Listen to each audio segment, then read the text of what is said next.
Il était une fois, dans un petit village breton à Pont-Aven, vivait un Korrigan du nom de Nico. Nico était un Korrigan curieux et aventurier, toujours prêt à partir à la découverte de nouveaux horizons. Un jour, alors qu'il se promenait au bord de la rivière au bois d'Amour, il entendit des bruits étranges venant d'une vieille pierre. Intrigué, Nico s'approcha et découvrit un passage secret. Sans hésiter, Nico s'aventura dans le tunnel sombre avec une lanterne. Après quelques minutes de marche, il arriva dans une salle magique remplie de trésors étincelants. Mais à sa grande surprise, il n'était pas seul. À côté des joyaux se tenait un autre Korrigan, vêtu comme un pirate. Tu as deviné? Puck, le Korrigan pirate était déjà là. Nico et Puck se regardèrent avec étonnement, puis se mirent à rire. Ils réalisèrent qu'ils partageaient la même passion pour l'aventure. Ensemble, ils décidèrent d'explorer davantage cette mystérieuse salle au trésor. Alors qu'ils étaient plongés dans leur exploration, un Korrigan vêtu de robes égyptiennes apparut soudainement.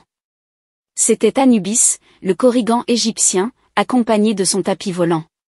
Il leur expliqua qu'ils se trouvaient dans une pyramide ancienne en Égypte et qu'ils avaient découvert un trésor caché depuis des siècles. Nico, Puck et Anubis s'associèrent pour explorer la pyramide ensemble.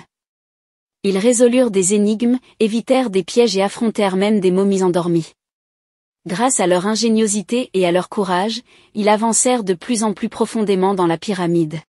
Finalement, ils atteignirent une chambre secrète où reposait le plus grand trésor de tous, le sceptre du pharaon. C'était un objet magnifique, orné de pierres précieuses et de hiéroglyphes anciens. Nico, Puck et Anubis étaient émerveillés devant tant de splendeur. Cependant, juste au moment où ils s'apprêtaient à saisir le sceptre, le sol commença à trembler. Une grande porte se referma derrière eux, les enfermant dans la chambre. Ils réalisèrent qu'ils avaient actionné un mécanisme de sécurité. Puck, toujours plein d'idées, a eu une brillante idée. Il propose d'utiliser le tapis volant d'Anubis pour s'échapper par le haut. Les trois Korrigans s'agrippèrent au tapis et s'envolèrent juste à temps, alors que la chambre se refermait complètement.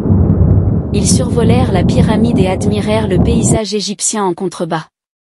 Finalement, ils arrivèrent sains et saufs à l'extérieur de la pyramide. Ils se promirent de garder le secret de leur découverte et de continuer à vivre des aventures extraordinaires ensemble. De retour en Bretagne, Nico et Puck partagèrent leur histoire avec les autres Korrigans du village. Ils étaient désormais connus comme les plus grands aventuriers de tous les temps, ayant bravé les dangers de l'Égypte ancienne pour découvrir un trésor légendaire. Et chaque fois que les enfants du village voulaient entendre une histoire passionnante, ils s'asseyaient autour du feu pour écouter les incroyables exploits de Nico, Puck.